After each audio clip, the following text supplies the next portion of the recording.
देखिए राजेश जी, सेबी चीफ ने तो क्लियर कर दिया है कि कोई चेंज नहीं होगा, ठीक है, और लोग सीखेंगे धीरे धीरे। लेकिन एक चीज़ में यहाँ पर है, अगर हम एक क्या क्या इसमें कुछ चेंज करने की ज़रूरत है क्या? एक चीज़ हम डिसाइड कर लें कि एक इंडेक्स एक पर्टिकुलर बैंड से, और ये 3% का बैंड क्या है? पहली बात तो क्या ये बहुत ज़्यादा वाइड है? दूसरा, क्या ऑप्शन ट्रेडिंग डीलिंग होनी चाहिए कैश से? क्या 3:15 बजे ऑप्शन प्राइस से सेटल होना चाहिए एक्सपायरी वाले दिन? क्या ये एक तरीका हो सकता है राजेश जी? देखिए, सेबी चीफ ने जो कहा, हो सकता है दुनिया में कैश एक सक्सेसफुल सिस्टम बन चुका है। लेकिन जैसे एफ एंड ओ में आपको स्टॉक की एंट्री दीजिए, एफ एंड ओ में कितनी भी अच्छी कंपनी की क्वालिटी हो, लेकिन एक मार्केट कैप होने के बाद ही उसे एफ एंड ओ में एंट्री मिलती है। इसी तरह कितनी भी अच्छे सिस्टम हो कैश, लेकिन उसको एंट्री तभी मिलनी चाहिए जब उसकी जो वॉल्यूम है एक हद क्रॉस कर जाए, और 10 से 25% अगर दिन की वॉल्यूम कैश में आने लग जाए, तब उसे आप बोल सकते हैं कि एफ एंड ओ की प्राइसेस उससे डिटरमिन हो सकती है। जब तक ये ना हो, एफ एंड ओ को आप डीलिंग कर सकते हैं, इससे इंडेक्स फंड्स को कोई लेना देना नहीं है, पैसे फंड्स को कोई लेना देना नहीं है। आप ऑफिशियल क्लोज पे एफ एंड ओ एक्सपायरी, कोई जरूरी नहीं है कि 3:30 की क्लोज या 3:40 की क्लोज पे ही एफ एंड ओ एक्सपायर हो। हम जब करेंसी मार्केट चलती थी तो 12:30 बजे आरबीआई की रेफरेंस रेट पे एक्सपायरी होती थी, और मार्केट 3:30-4 बजे तक चलती थी। तो तो ये तो जरूरी नहीं है कि आप एफ एंड ओ को उससे लिंक कर दो। इससे कैश का कोई लेना देना नहीं है एक तरह से, और ना ही पैसे फंड्स का लेना देना है। लेकिन अगर आप इंसिस्ट कर रहे हैं कि ये सिस्टम परफेक्ट हो, इम्परफेक्ट हो, लिक्विड हो, इनलिक्विड हो, धीरे धीरे ये ठीक हो जाएगा। और इस धीरे धीरे में जब तक टाइम लगेगा, वक्त लगेगा, तब तक यहाँ लोग मरते रहें, मरने दो। तो ये तो मेरे ख्याल से ज्यादती है। नहीं देखिए, ये बात बिल्कुल सही है कि करेंसी मार्केट ट्रेडिंग में, जब अब तो खैर वो बंद हो गई है, लेकिन 12:30 बजे आई थिंक एक्सपायरी होती थी, लेकिन वो मार्केट उसके बाद भी चलती रहती थी, तो ये एक तरीका हो सकता है। अच्छा, देखिए दोनों तरफ के पॉइंट रखने बहुत ज़रूरी हैं विजय जी। मुझे एक पॉइंट ऑफ व्यू ये आ रहा है कि अनुज जी, आप इतना क्यों कर रहे हैं? मैंने तो कल बहुत पैसा बनाया, मैंने तो वो ऑप्शन ले लिया। कहते हैं कि ट्रेडर अगर समझ जाए कि किस तरफ का मूव आ रहा है तो बड़ा पैसा भी बना सकता है। ये एक डेविल्स एडवोकेट वाली आर्गुमेंट है, इसका जवाब क्या होगा?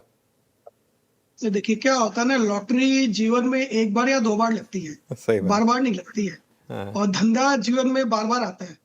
तो अगर आप मतलब साल में 20% या 25% कमा रहे हैं तो वो आपका बिजनेस हुआ। और अगर आप एक दिन में 3x 4x 5x कर ले रहे हैं तो वो लॉटरी हुआ। और मेरे को लगता नहीं है कि कोई भी अपना लाइफस्टाइल या अपनी फैमिली का बैकग्राउंड एक लॉटरी के बेसिस पे सेट कर सकता है। एक बार कोई भी लकी हो सकता है, लेकिन बार बार आप लकी नहीं हो सकते। और दूसरा सर, मैं आपको ये कैश का एक और एग्जांपल दूंगा कि अपने को इसमें सिस्टमेटिक प्रॉब्लम क्या आ रहा है। कि देखिए, जब रशिया यूक्रेन का जब वॉर चालू हुआ ना सर, 1 मिनट ज्यादा लूंगा। उस समय हम सबको लगा था कि रशिया इतना बड़ा कंट्री है, यूक्रेन को तो हफ्ता और 10 दिन में सब कुछ खत्म कर देगा। लेकिन आज के डेट में प्रॉब्लम क्या हो गया है, रशिया उधर से फायर करता है एक मिसाइल जिसका कॉस्ट होता है $3 to 6 मिलियन। और इधर से यूक्रेन एक तो भेजता है ड्रोन जिसका कॉस्ट होता है $2 से 4 लाख। तो सेम अपना एक तो मतलब मैट्रिक्स बैठ गया between Jane Street and this cash system. जब जेन को कुछ भी मूव करवाना पड़ता था तो उनका अमाउंट इन्वॉल्वमेंट होता था 5 से 10 हजार करोड़। और यहाँ पर जब कैश के लिए अपने जो बिड आस्क जो लगा रहे हैं, उसमें हार्डली इन्वॉल्वमेंट होगा 30-40 करोड़ रुपए का। तो इसमें आप कितने बार लकी होंगे सिस्टम में, वो भी आपको सोचना पड़ेगा।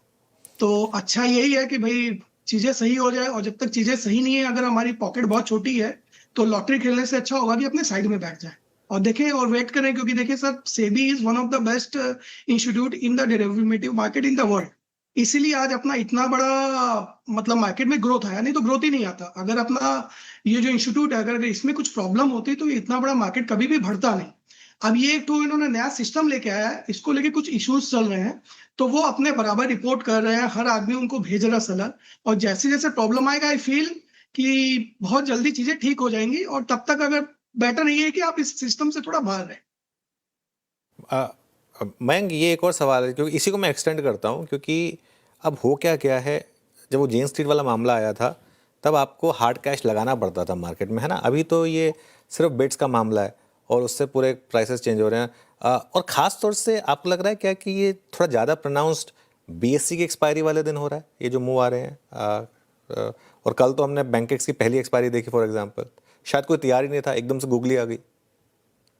सर देखिए अगर अनुज जी, ये मयंक के लिए क्वेश्चन, ये मयंक के लिए क्वेश्चन। हाँ देखिए अनुज जी, जो बीएसई में आप स्पूफिंग की बात कर रहे हैं कि आप सिंपली ऑर्डर प्लेस करके इंडिकेटिव इक्विलिब्रियम प्राइस को आप ऊपर नीचे कर सकते हैं, अपनी ऑप्शंस की पोजीशन एग्जिट कर सकते हैं और फिर ऑर्डर कैंसिल कर सकते हैं, तो ये बिल्कुल रियल रिस्क है और ये बीएसई में हो ही रहा है।